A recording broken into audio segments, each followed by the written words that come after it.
Nous allons examiner les tags Git. Je suis actuellement dans le repository test. Nous sommes sur une branche principale sans rien à commit. Si je fais un git hist,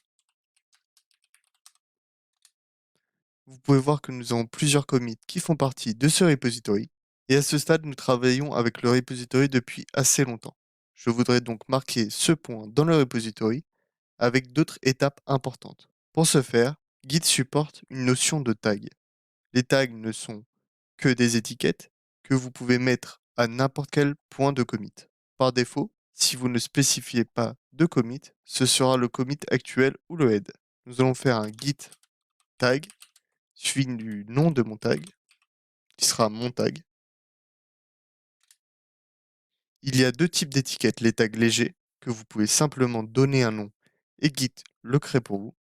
Si vous faites un git tag 2-list, vous pouvez voir que mon tag est listé. De plus, lorsque nous faisons notre commande git hist,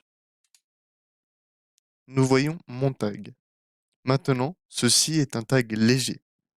Il n'y a aucune information associée à cela. Ce que je préfère utiliser, c'est ce qu'on appelle les tags annotés. C'est-à-dire qu'elles sont des informations supplémentaires associées à un tag.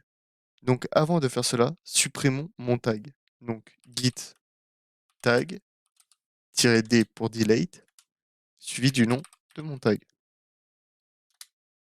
Génial, nous avons supprimé cette balise.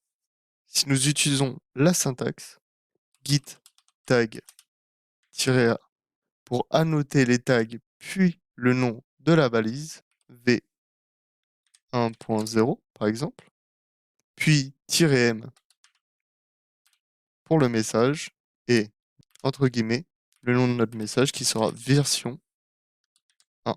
Nous associons effectivement un message de commit à ce tag.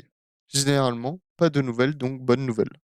Nous allons faire git tag 2-list.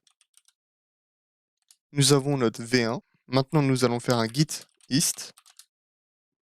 Et nous voyons que nous avons notre tag V1 mentionné dans notre historique de commit. Mais jusqu'à présent, nous n'avons rien vu de différent de notre tag léger.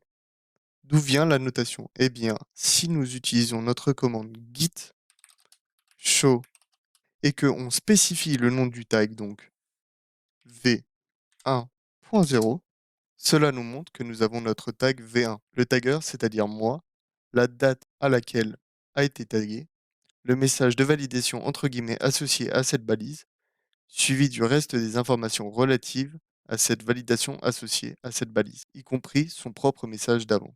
Ceci est très utile lorsque vous essayez de noter des étapes importantes et que vous souhaitez peut-être associer des informations.